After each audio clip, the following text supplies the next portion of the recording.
170 milliards d'euros, c'est la somme dépensée chaque année par les collectivités, les mairies, les hôpitaux pour acheter du matériel ou construire des infrastructures. C'est une dépense très lourde, très importante dans un contexte tendu pour nos finances publiques. Une dépense qui est aujourd'hui passée au crible d'une commission d'enquête du Sénat. Regardez ce reportage, il est signé Clémentine Louise. Une passerelle et 2 parkings à vélo pour un peu plus de 30 millions d'euros. Avec une telle somme, l'agglomération de Vannes espère un résultat à la hauteur de ses attentes. Alors pour faire les travaux, ce sont des noms bien connus que l'on retrouve sur le parvis de la gare. Bouygues, Colas, des incontournables des chantiers publics. Là, on est sur un projet de très grande ampleur, dans un domaine très particulier, parce que le domaine ferroviaire, tout le monde ne peut pas y être. Donc il fallait des qualifications extrêmement précises et pointues pour pouvoir le faire. Technicité, mais aussi complexification du code de la commande publique. Depuis quelques années, pour répondre à un appel d'offres public, les entreprises doivent inclure des critères environnementaux, climatiques et sociaux.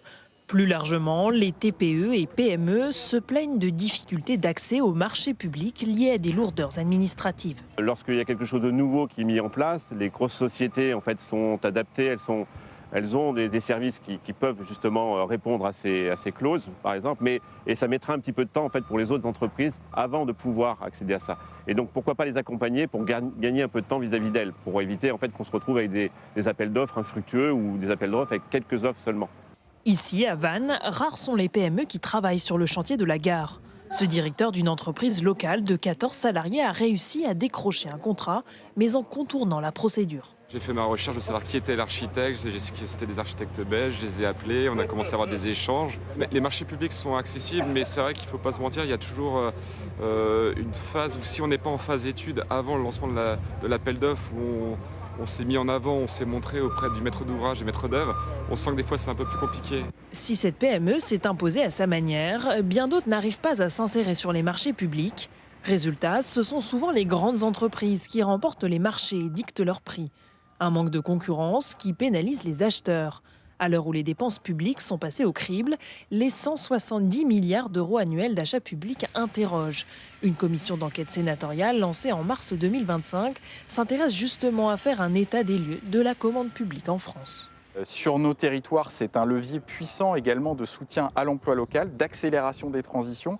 Et donc l'objectif de cette commande publique, c'est de pouvoir, à un moment où les collectivités en particulier font face à un mur budgétaire, pouvoir essayer de trouver d'autres solutions pour amplifier cet effet d'entraînement sur l'économie et sur nos entreprises. Le rapport de la commission d'enquête sera rendu au mois de juin. Quant au chantier de la gare de Vannes, il devrait être achevé à la fin de l'année 2025. 170 milliards d'euros annuels d'achat public par an pour les collectivités. Valérie, c'est une somme énorme. En fait, on comprend que la commande publique irrigue en fait l'ensemble de la société française, de l'économie française. Oui, c'est un chiffre qui est absolument considérable. On peut le comparer aux 40 milliards qu'on cherche pour le budget 2026. Donc 170 milliards, c'est plus de 4 fois plus.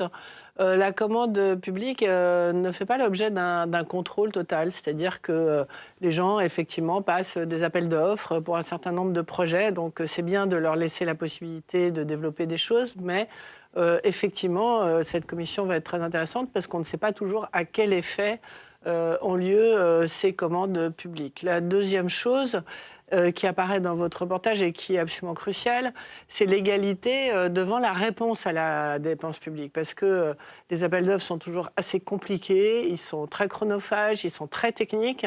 Et du coup, ils sortent du jeu les plus petites entreprises qui n'ont pas du tout les moyens d'y répondre.